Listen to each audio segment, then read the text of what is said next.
you and sacrificed everything to give you the best life. I am C1 Oseji Torres, your cute and energetic master and mistress of ceremony for today's tribute to parents, teachers, and schoolboys. Jeven G. Torres, the son of Mr.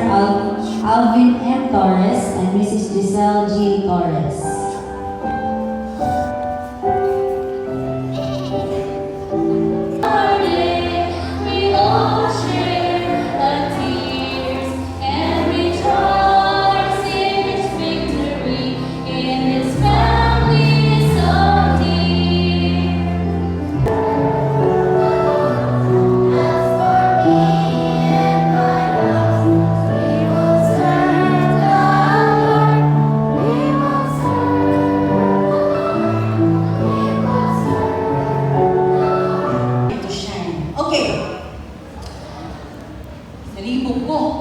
Excelsior.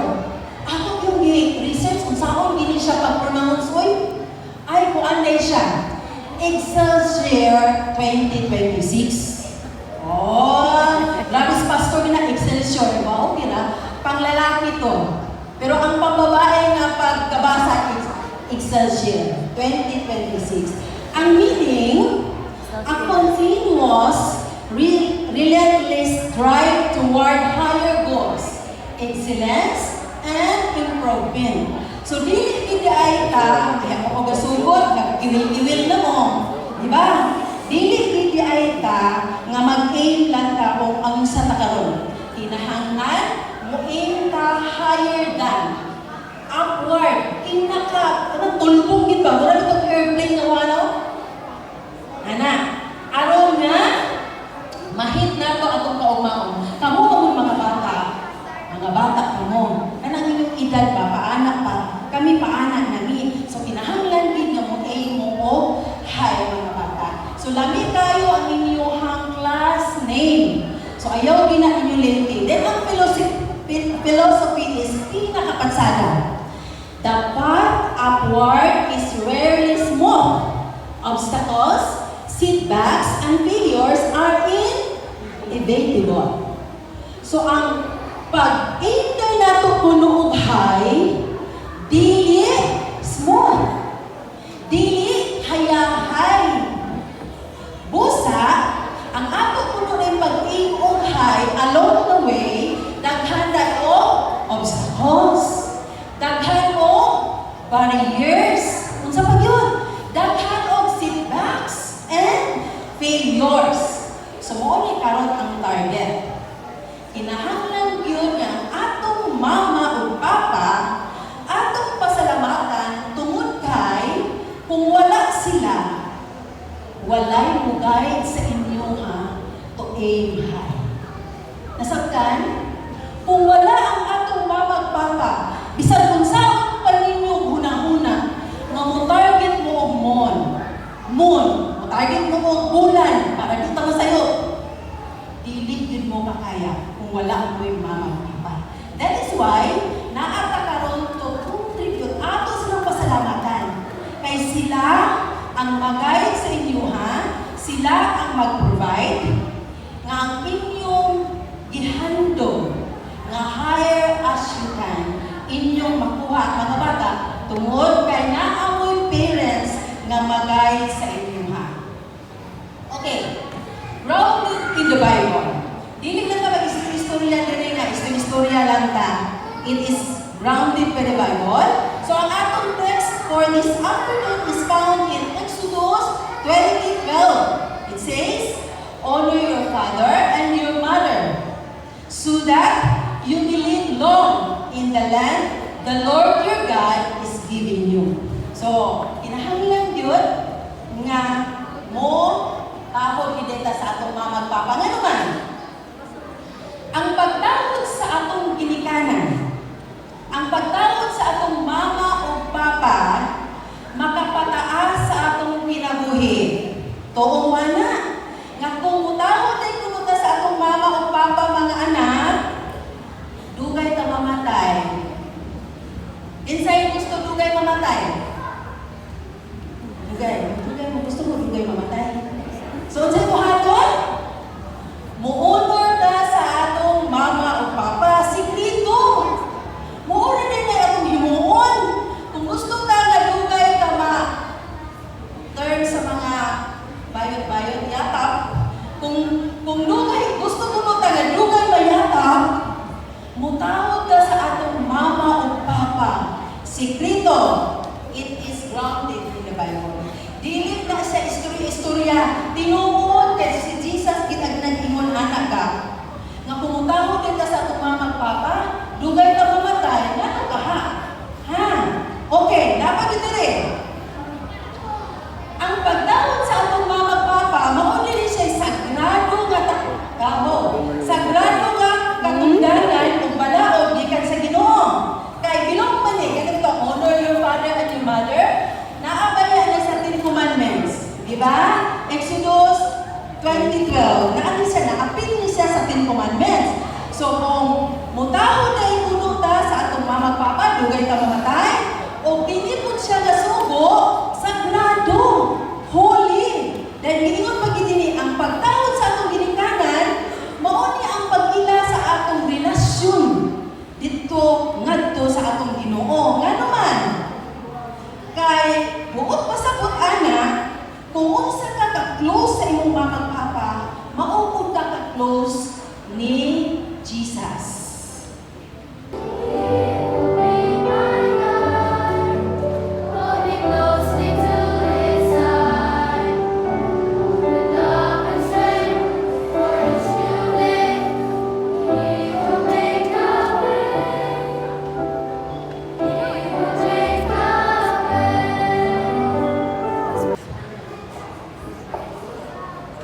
Honored guests, respected teachers, and supporting school board members, fellow pupils, loving parents, visitors, and friends, ladies and gentlemen, good afternoon. Today is one of those great occasions which we will thank our parents for the love and never-ending support to us Philippines. The great pillar of our family, the provider, the idol of every child, that's our father. A man fulfilling his role of being a father is one of the nicest things he could be. Fathers are like guardian angels in each respective family, who has rights, responsibilities, and roles in handling their family. Fathers are the best example for their child's eye. Everything that they do, almost everyone was impressed. How happy we are to have a father who lifted us a rugged path of life. To me, my father is very special and important. Without him, my elementary life will not be as good as today. God really blessed me for having a father like my Papa Alvin. Pa, thank you so much for all the hard work you made successfully, just to sustain us and fulfill our dreams. You're my beloved in this beloved alma mater. Because of you, I learned and grew a lot. I will always treasure and cherish the wonderful memories we've shared. To all the seniors who are here today, we must be proud of our father. We must lift our banner high and say to the world that we love them and we're proud of them to have them by our side. Let us hug them and kiss them and say that we really love them. To all the fathers who are here today, take care. We will salute you.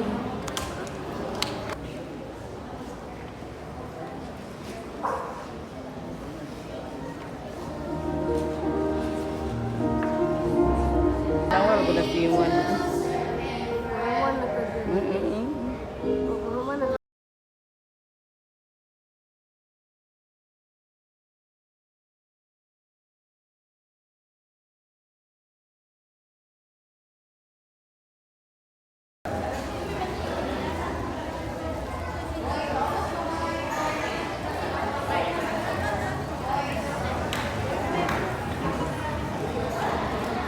O boss pa ng mga laki dito, boss.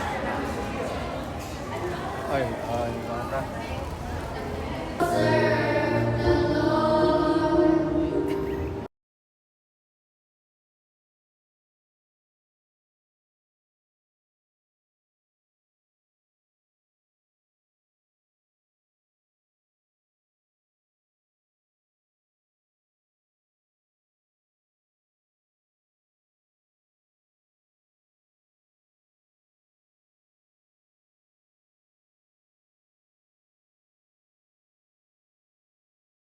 with hopeful anticipation that grew more eager as the years went by.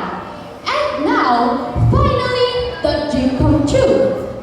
Teachers are not just the one giving lessons in the class, but also gives advice, guidance, and comforts us in time of distress, and extend my warmest thank you for teaching us to become good children of God.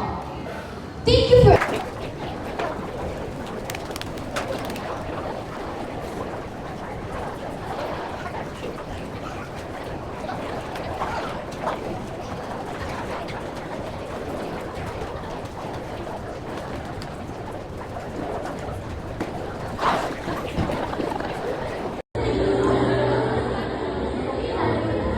Mga kapatid, nag-iwas na po natin.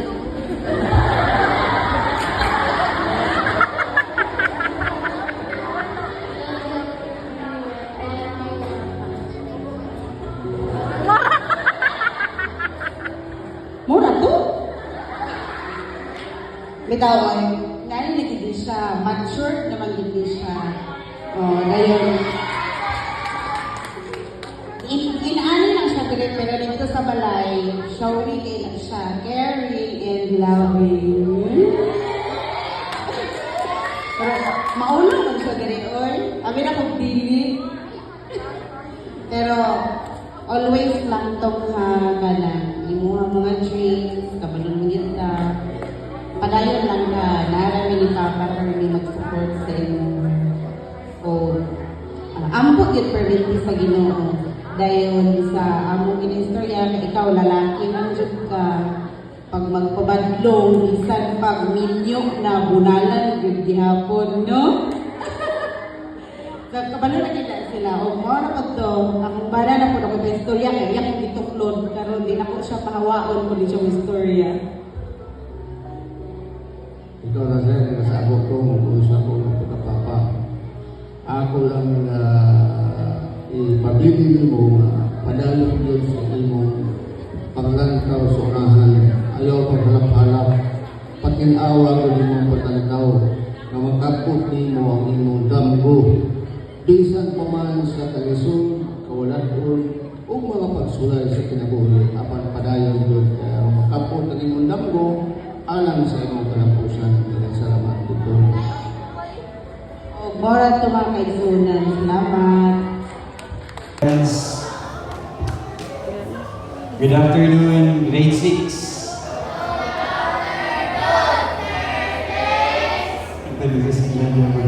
Okay,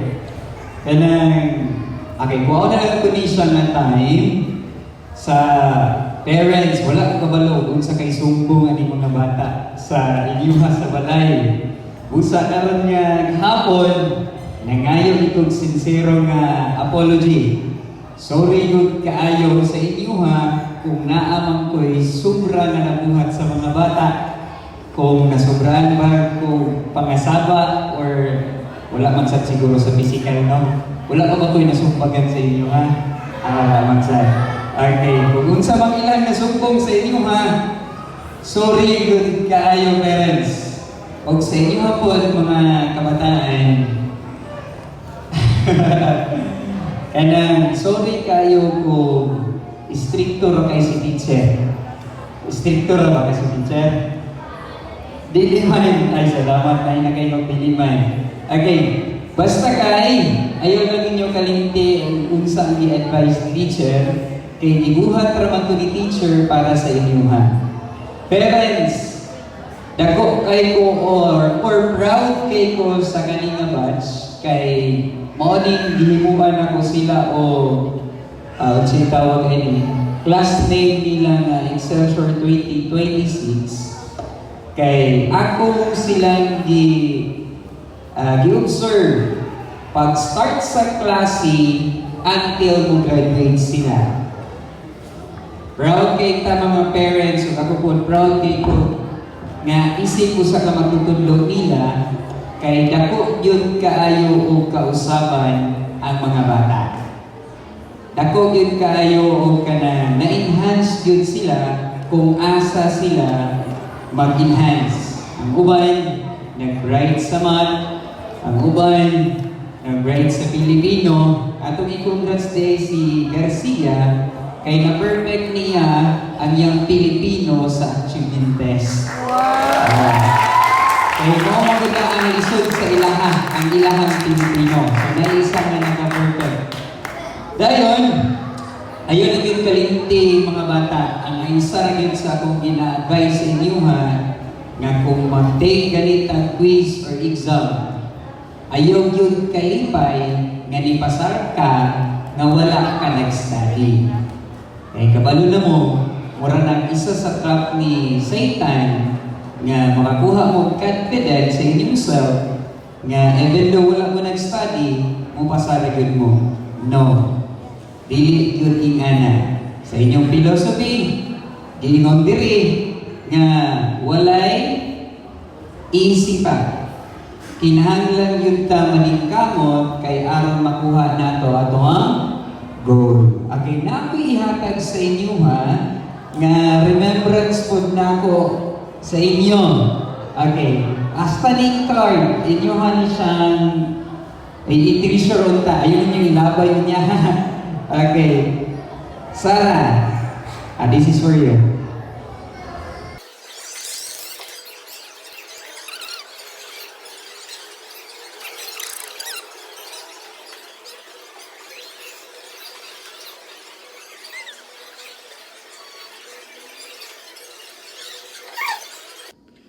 Hello guys! So kay humanaman ta sa ato ang event karon nga day. Mao ang kuan kanang baccalaureate og tribute to parent. Sige kapoy naman mi og luto. Katibok adlaw jud mi didto sa simbahan. Namalit na lang mi og pagkaon kinapaman mi rice taghan. So namalit na lang mi og pagkaon. Ay sudan I mean. So naatay kandere barbecue. Unod tosino ni siya. Tosino dayon the favorite ng bayan isaw. Isaw. Atay. Atay. Ati batikulon akong napalit na to. Ati batikulon diri. Pero gamay ra ni akong batikulon napalit. Batikolon tag 5 ra na siya tanan. Kani siya tanan tag 5. Dayon lami po din siya og timpla. Mo na ato ang ipanihapon karon. Unya naa dayon tay kana puso. Puso with barbecue. Atay.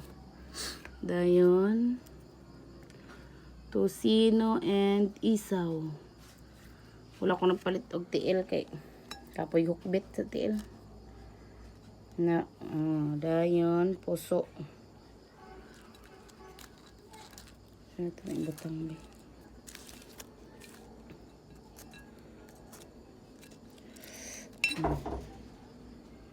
Mauna siya guys atong panihapon karon. Naran tay ketchup wa may nagpabutang man og ketchup ana. Og naa dayon tay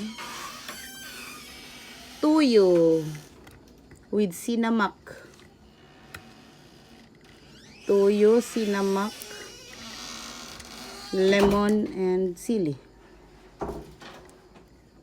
Sili. At lang. Play na mo, niya po na.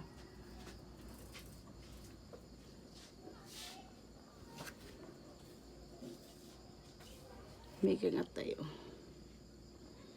Okay, nihapon. Makain na kamain. Sure. Ako na guys. Ako na ito. Ito. Ito. What?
Yan,